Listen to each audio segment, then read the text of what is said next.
Can I be honest with y'all, man? Everything is lining up perfect for the Washington Commanders. We have a huge opportunity on Monday to seize control, but we're going to be having to do it yet again without 17. Let's talk about it. Shout out to Juan Gotti Talking Sports. You know what it is. Shout out Wall Gotti Talking Sports. The way that we live is not for everybody. Nah, that ain't it, y'all. How do you think the rest of Jaden Daniels' career is going to go? If we're, 6, 7 games into Jaden Daniels' career, and he's already milking injuries? Like, stop saying my name, you dick riding bastard.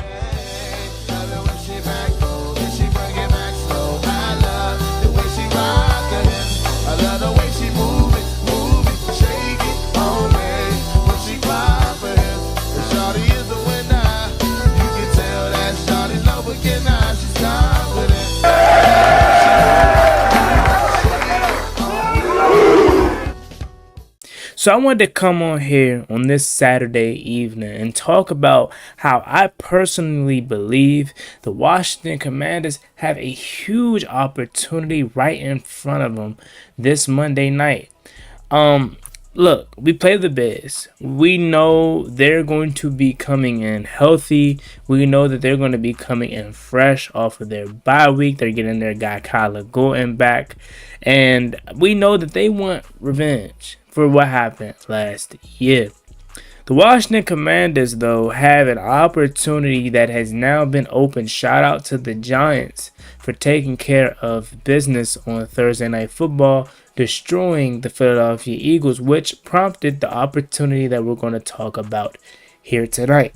The Washington Commanders have an opportunity to get in first place in the NFC East.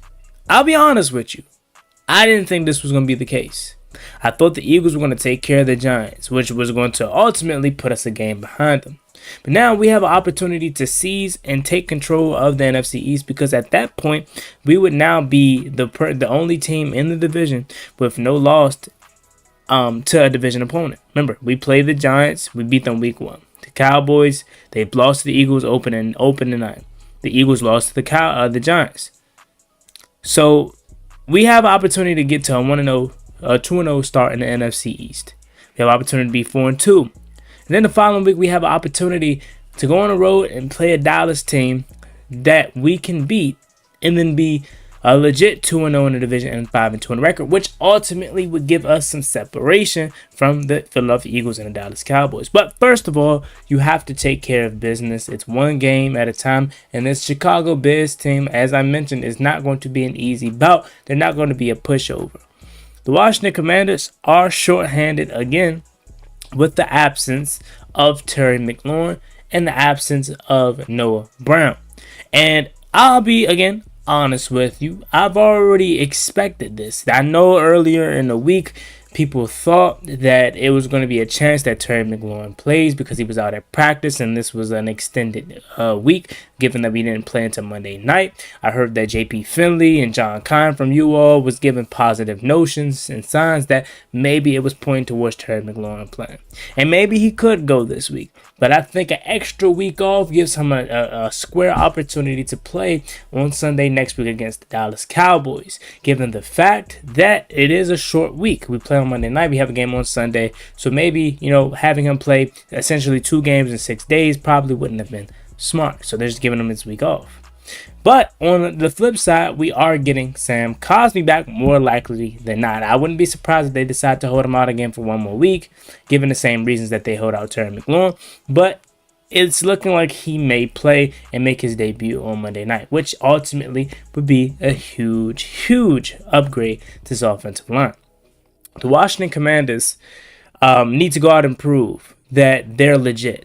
I think we did that already in terms of showing everybody that everything was fine. But if you want to go out there and prove that you're legit, beat this Bears team who you are clearly better than, and show everyone that you are the new favorites in this division. I've always felt like we had a smooth chance to win this division. I've always felt like we were going to win this division. But after what the Philadelphia Eagles did on Thursday opportunity, I don't know when you'll get this opportunity again to seize control of the NFC East. Our schedule gets tougher. It's Dallas, it's Kansas City, it's Detroit, right? It's Denver, it's Seattle, right? It's Philly twice. It's Dallas again. It's New York again, who's going to essentially maybe a better team if they continue on this trajectory, and slew of other hard games we have remaining on the schedule. Doesn't really get easier from here. Minnesota's still a good squad. We'll see what they look like. Only layup you have left probably is Miami. But other than that, you have some damn hard games remaining on this schedule. So the point that I'm making is you have to take advantage of these opportunities that you're getting. I get you're down Terry McLaurin, but as I mentioned in my video about Terry McLaurin, this is the least worried I have been about Terry since he's been here.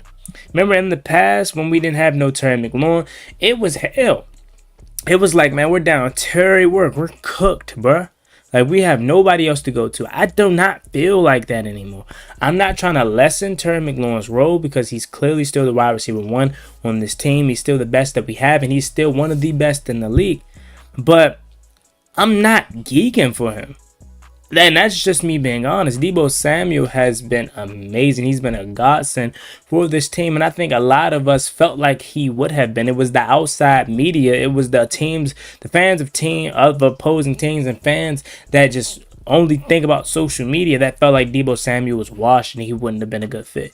Us as Washington Commanders fan that liked the trade, that felt good about the trade, that's been watching him since he's got here, felt like this guy was going to reascend himself or repackage himself back into that form or close to that 2019 form that he was, or 2021 form, I should say, that he was against with the San Francisco 49ers. He said this is the most fun and this is the best time that he's had in his career. And you can tell how fun he's having. You can tell how happy he is. And this dude has been amazing. We're getting contributions from guys that we didn't even think was going to make the roster. At least some of you all didn't think he was going to make the roster in summer. And Luke McCaffrey, he's trending upward. Jalen Lane's getting more opportunities. I'm excited to see what John Bates has for this team continuing to come back from his injury. He had a nice catch, 9-yard gain last Sunday. Was blocking his ass off. Like, I'm not geeking for Terry McLaurin. I need him. I want him back. He's my favorite player, obviously. But I think this roster is built so good that we're allowed to have Terry McLaurin to heal up and not be rushed back, right? Noah Brown's missing another game again. Who's surprised at that? But the game plan for this Monday night needs to be run the football. Run the football.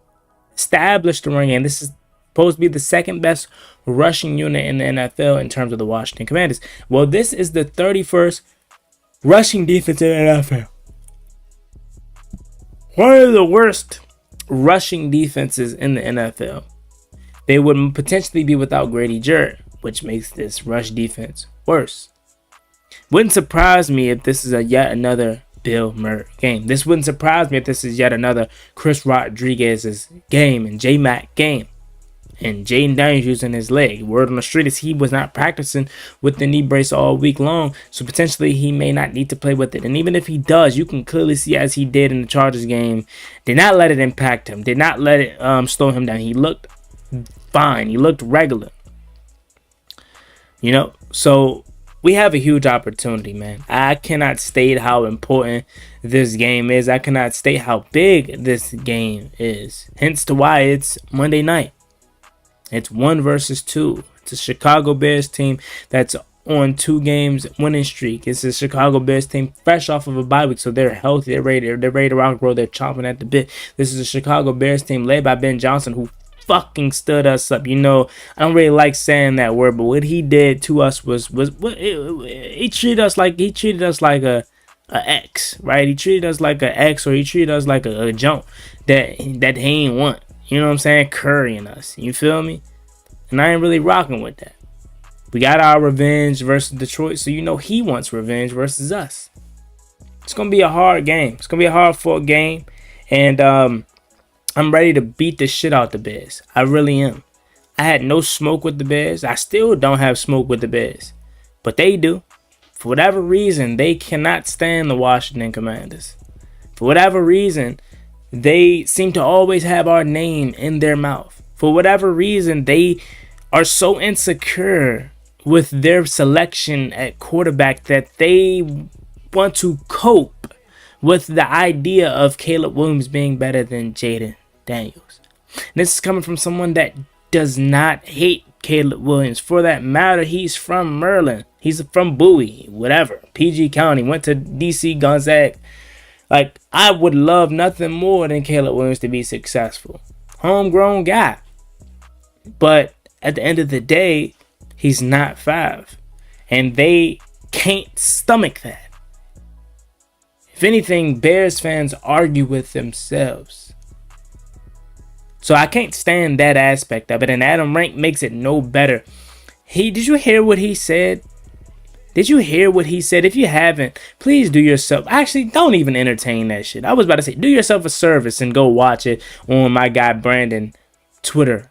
J Daniels, but don't even watch it. It's bullshit. I'm not even going to put it in the video. But what I am going to say is, he said, when are Commanders fans going to realize the regret of not drafting Drake May? I said, what are we talking about, dude? Like, he's an idiot. I don't know if the Commanders is just a team that he always did not like. I don't know if someone slept with his girl in the Commanders organization or whatever, or they he tried to work for us and we turned. I don't know what we did to that man, but he cannot stand us. I don't know what Jay Daniels did to that man, but he cannot stand Jay Daniels. What do you mean? When we have the best quarterback in the NFC, rookie of the year last year, already in the discussion for being a top quarterback in the league in just year 2. Why would we regret not taking Drake May if we've been to an NFC Championship game? My guy has won 2 playoff games. Drake May, I love Drake May, but hasn't even made the playoffs. What are we talking about? Your guy, Caleb Williams, haven't even made the playoffs. What are we talking about? So this game is personal, man. This game is huge for many reasons. It's not even personal because we're playing the Bears. I don't give a hell about the Bears. It's personal for our goals. If we have true aspirations to win this division, if we have true legit expectation to take this thing to the next level and compete for Super Bowl, you cannot lose to the Bears. That brings me to my next point. This video and every video is sponsored by SeatGeek. If you want to be like your man Juan Gotti, join me Monday night at Northwest Stadium for this game, for the blackout. Make sure you wear black. Use promo code Juan Gotti on SeatGeek to get 10% off your first purchase and be like us. We're going to be there at the game, Monday Night Football in black for this blackout. This is huge. We need this one. We came off of a huge win versus the Chargers team that we needed. Now we need this one even more because this is for first place in the NFC East. And if you have true legit aspirations for winning the NFC East, you have to beat NFC opponents. You cannot lose to the Bears. You can't. And I know again we'll be shorthanded, but that's only for one more week. I think we're getting all of our stuff back. Majority of our stuff back versus Dallas. That being said, hands in. Commanders on 3. 1, 2, 3. Commanders. It's me and boy Juan Gotti. Make sure you like, comment, subscribe to the channel on the road to 12,000 subscribers. We greatly appreciate me reach that goal as soon as possible. Thank you so much. Y'all have a blessed one. Stay safe. Be easy out there. Peace. Never gave a ballin' like I'm Deshaun, throw the bomb, G. That's IG, my jersey never seen a laundry.